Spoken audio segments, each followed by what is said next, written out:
Hi, teachers. Thank you for taking some time out of your summer vacation to think about home communication. We know that parent communication is super important, and also so are all those other things on your to-do list. So I hope that this session will help you just think through your existing plan for parent communication. And then I want to give you three really quick things that you can do this summer that will just make home communication super simple and easy for the rest of the year, even during distance learning. Okay, let's get started. Okay, teachers, let's see if we can help you simplify your home communication system for this year. I'm Erin Wing. I have 10 years of teaching experience, all in the upper grades, and I have 16 years as a parent. I have 3 boys. Last year they were in 3 different school grade levels: elementary school, middle school, and high school. I have definitely received a lot of home communication, and I've also sent a lot of home communication. Everything that I'm going to talk about in this presentation really comes from both of those perspectives. We know that home communication is super important, and to make it effective, it really needs to be teacher-friendly, parent-friendly, and this year, of course, distance-friendly.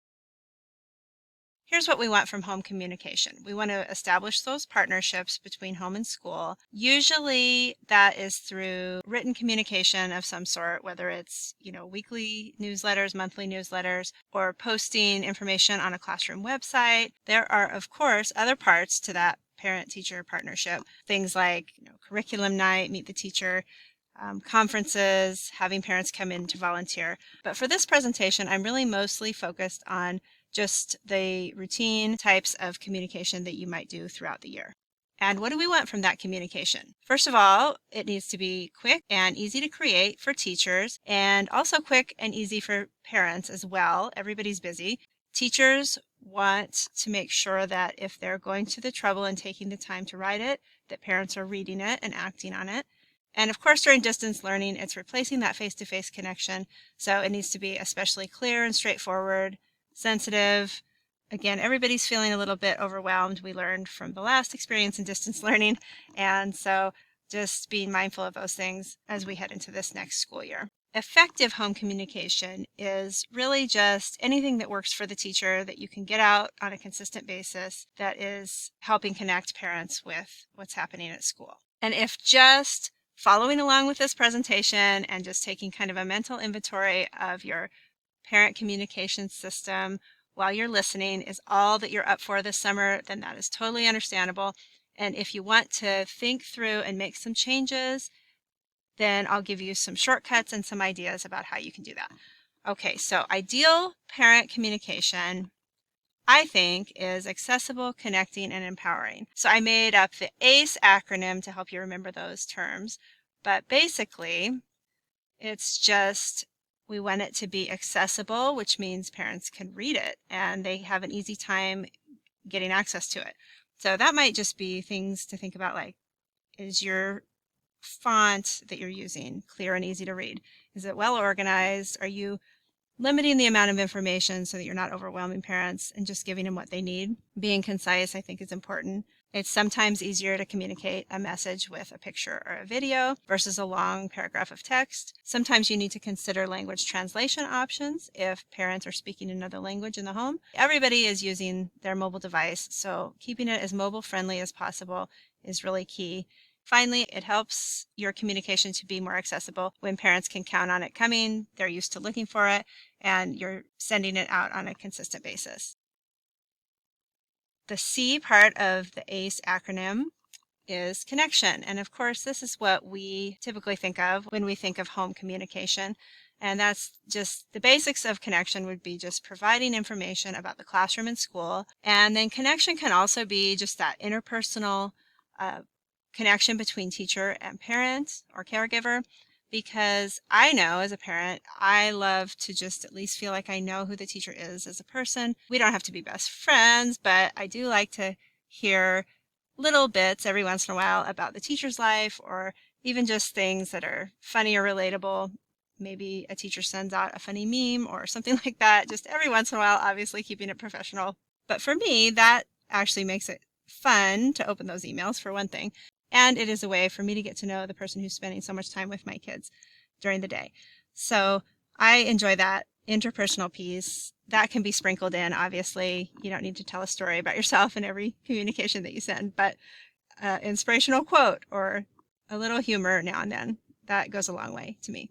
And then finally, with our connection, especially with our weekly communications or our monthly communications, we can connect parents with their child in certain ways, like we might invite them to have discussions around school or do certain activities to build on the learning that's happening in school. And that really all goes under the umbrella of connection. And why is that important? Because when teachers and parents are connecting and working together as a partnership, we know from research that the quality of students' learning goes up and their outcomes in the classroom are much better.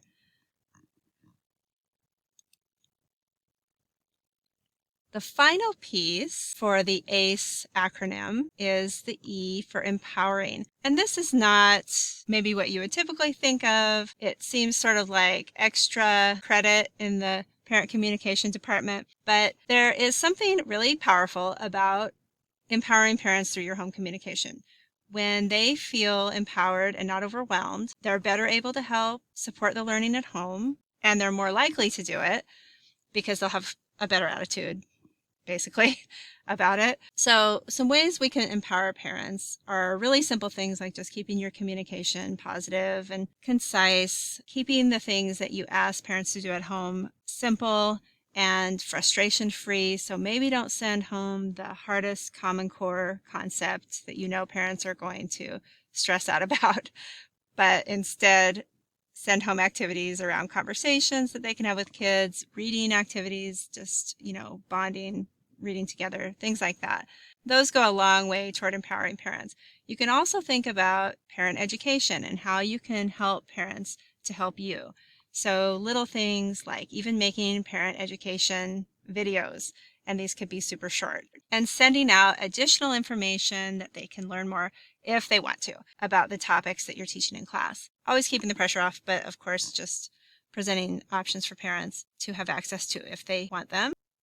And I just want to acknowledge, while we're on the subject of empowering and avoiding overwhelm, this is so overwhelming for teachers, this thought of going back to more distance learning, wondering what the year is going to look like. And although I'm talking a lot in this presentation about making communication clear and accessible for parents, and everything is kind of about the parent end and how they're responding to the communication, the reason that I'm bringing all this up is because the more that parents are in the loop, they feel empowered, they feel connected, they feel like they understand what's going on, then the more help they're going to give on their end, and the better off everyone will be during distance learning. Hopefully the goal is to cut back on questions and having to re-explain things over and over if you have some good parent communication set up in advance. So again, it seems like one more thing to do now, but it'll be a big time saver throughout the year. Here are some ideas to try if you want to make some changes to your parent communication system this summer. So the first thing you can do this summer is you can just kind of grade your existing home communication system. Think about that ACE framework. Is your communication accessible? Is it connecting parents to what's happening at school? And are you avoiding overwhelm and empowering parents to help you? Even just thinking that through is a great step in strengthening your communication for next year. And if you want to take it a little further, another quick activity you can do is you can check your inbox for inspiration. And this is something you can do while you're just chilling in your backyard, drinking a refreshing beverage, hanging out on your lawn chair. Scroll through your inbox and just see what kinds of communication really speak to you. There will be some things that you don't want to open because they're just not that great. There will be other things that you do want to open.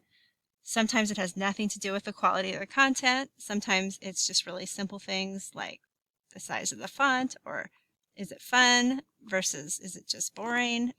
Those are things you can notice. And can you incorporate some elements of the effective emails into your home communication plan for this next year? I know that's kind of a random activity, but here's the thing. We want parents, if you're writing those emails, we want parents to read them. And some emails are just more readable than others. So obviously don't spend much time on this, but just think and notice as you're looking next time in your inbox and see if there's anything that strikes you as something that could be a good element to include in your home communication that you think might strengthen it.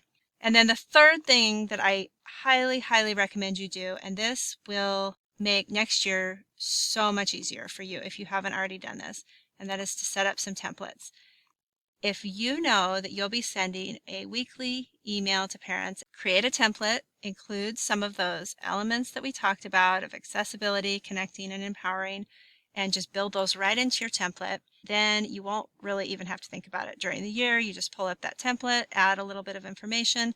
I recommend setting up a template that requires a pretty small amount of effort on your part every week. So maybe just small little text boxes, little updates. It would be something that you could fill out in about 5 minutes, ideally. And that is the best thing you can do this summer to really set you up for success for next year. So to do that, I recommend thinking about the two kinds of communication that you will send. Usually that's something routine, like maybe weekly or monthly, newsletters or posting on your class webpage, something like that that's pretty routine. And then there are also those occasional emails where you might want to send reminders about a field trip. And you know those are coming, but you just know that those happen a little bit less frequently, more random. You might send things like those happy mail notes to parents where you talk about something great that their child has done. Other little thank you notes to parents, thank you for volunteering, those kinds of things that you know you'll be doing. If you can set up all of those in advance using whatever programs or apps that you're going to use, then that will set you up for success.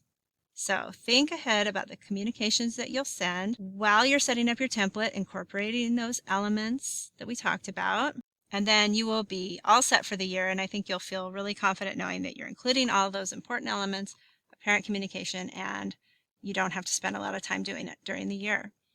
Okay, so now I just want to show you some examples of all of those things. So grading your existing home communication, you can do that on your own.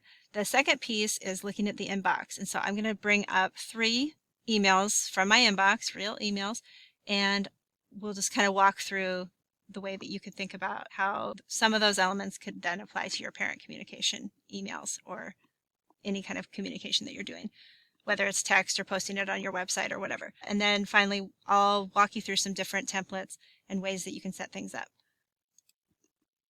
Okay, so my inbox, here we go. The email on the left is something that I actually get every week. It is the news update for my son's high school. I know as upper elementary school teachers, first of all, you're not going to be sending these massive emails, I hope. This email has great information. It's good for me to know as a parent. It is so text heavy. The font is small, so many words. And honestly, many of the details don't apply to me. So I'm getting an email that's sent to all the parents in grades 9 through 12. And so I'm reading a lot about senior graduation requirements. And what I really need to know is just that little part that tells me when my son needs to go to school and clean out his locker. What we can learn from this, I think, is, keep it concise, try to make everything that you're sending to everyone relevant to everyone. And the main thing is just the size of the text. Honestly, when I turn it, it doesn't get bigger on my screen, so I have to, like pinch and scroll the screen around and so that I can see it really well. Maybe I need to get my eyes checked, but this is the kind of email that I need to have a cup of coffee and good light to read. And really, if we want to make things accessible to parents, we want to do everything we can to make it super readable right out of the gate. Contrast that with the target email here to the right. That is something that if I look at my email inbox and I see those 2 emails lined up side by side, I'm going to click on that target one probably first. Even though I need to know about locker cleanup, I do not need to purchase anything at Target, my husband will tell you. I probably might click over to that Target one first, and here's why. It's just easy. It's just kind of brainless. There are some pretty pictures, some links, minimal text. I could click off and learn more. What I like about this Target email that I actually could apply to parent communication is that we can use photos. Now this, of course, is super photo based. That would be unlikely in a parent communication that you would send that many photos. But a few do add interest. They aren't mandatory, of course. None of this is. But it does help to think about little things that you can do visually to break up the text. So even just dividers, bold headings, things like that. It's easy to understand, of course. It includes links to learn more, and they break it down into accessible little things that keep me from getting overwhelmed. And all of that can definitely be translated into some communication with parents. And even though we're not advertising to parents, we want to not overwhelm parents. We want to make it easy to understand and consume. And we want to have links for parents where they can learn more, but keep it manageable and not overwhelming. Now, finally, this next email is just one that I actually get every day, but I think it's kind of an A+ email. And here's why. She sends these short 2-minute videos, a quick explanation of something you can do every day that will get you closer to building that yoga habit. And then she has links where you can learn more. It's so well broken down, and it's consistent, and it's just empowering and easy. So what does that have to do with parents and our communication? Well, if you are thinking that you would really like parents' help in some way, maybe it's working on those darn math facts, multiplication facts. Maybe it's doing nightly read alouds with their children and having different discussions related to the kinds of strategies that you're teaching in class. If you wanted to do some parent information videos, maybe little bite-sized information, even if you just had something where the first Monday of the month, you send out a little parent information video, and parents just know that they're coming. They can access them if they want. They're optional. It's just a way for them to feel more empowered and feel more connected with what's going on in school. Now, this is extra, and if you are just struggling to get some kind of communication out regularly, this probably isn't what you want to do right now. But if you have a pretty good solid routine and you're looking for a way to spice things up or just add a little bit more or connect with parents in a different way, then maybe consider something like this. So now you've graded your current communication system. You've looked quickly through your inbox, gotten some ideas about what works for you and what doesn't, and now you're ready to set up your templates. So first, just think through those accessible, connecting, empowering ideas. Decide which of those elements that you want to incorporate into your written communication. Okay, and think through which tool you plan to use. Are you going to be making documents in PowerPoint or in Google Slides? Are you going to be sending out emails? Do you want to send them out through Gmail, or you want to send them out through a service like MailChimp? Or are you going to send updates through Class Dojo? Are you going to do slides and post them on your class website and then just send parents a link to remind them to go check the class website? By the way, I do recommend, if you're posting on a website, I do recommend that you send something to parents, whether it's a text, email, or some kind of a reminder that says, don't forget to check the website, because I can tell you from personal experience, I forget to check the website. And I know how important parent communication is, and I know I really want that information, but I just forget to check it. So reminders are super helpful. That's just a side note. Okay, so decide which tool you plan to use, and then set up your templates with those elements built right in, so you don't have to think about it again in the year. And then you can relax, knowing that you have set up a great home communication system for the whole year, and you will have to spend minimal time, and you can put all your focus back on your teaching. Okay, here are some template examples, just so that you can see some of these things in action. This is like a Google slide or a PowerPoint slide that you might send to parents that they can view in their browser or view on their phone as an attachment. I like this horizontal orientation because I think it's just easier to see, first of all, in the browser or on a tablet, but then even on your phone, if you turn your phone sideways, the font is bigger. There's less scrolling needed. Also here you can see sections. It's easy to scan. I have some pretty simple content that you would just fill out. It wouldn't take long to fill those out. Headings and dividers, examples of how you can just use spacing. So as you can see in these examples, some of these are things that you would use in a normal year when you can go on field trips and have walkathons and things like that. But the main thing that I would suggest doing for your templates right now is just set up general enough templates that they can work in a distance learning setting or in the regular classroom setting. So categories like update and important dates, home learning, that will work whether it's distance learning or not. But setting up emails about field trips and volunteers and things like that, who knows? I would wait on those because we just don't know what this year is going to look like at this point. Mobile friendly, concise. Here's an example of something that has been translated. This is something to keep in mind if you've got parents who need that language translation. Think through when you're setting up your templates how you're going to make that happen. If parents can link through and view whatever you're sending in their browser, then they can access the Google Translate and choose which language they'd like to translate it in.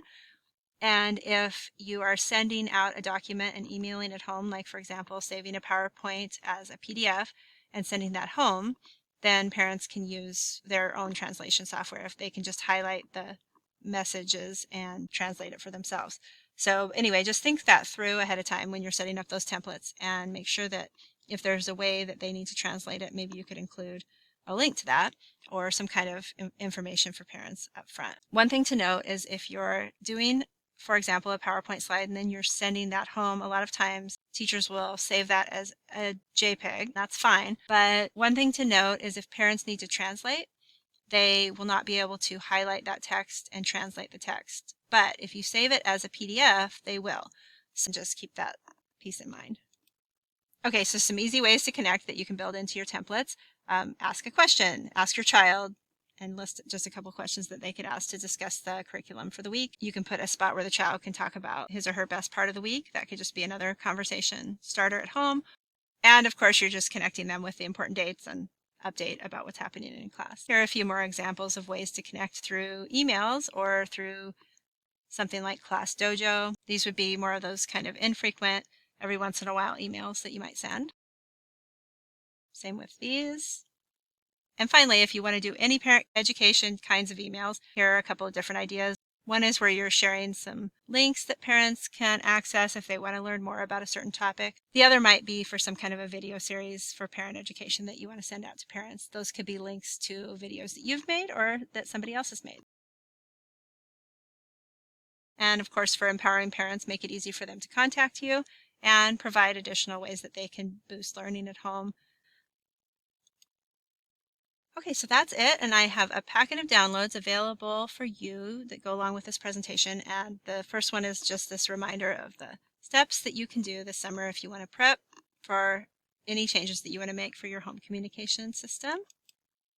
I've got a blank framework you can use to think things through, and here's one that's filled out. And then finally, just some tips and tutorials for each of the different kinds of home communication services and systems that you might want to use. I have some links to blog posts and some information about language translation and a few different things that you might want to consider just for distance learning. So you can just have that as a reference.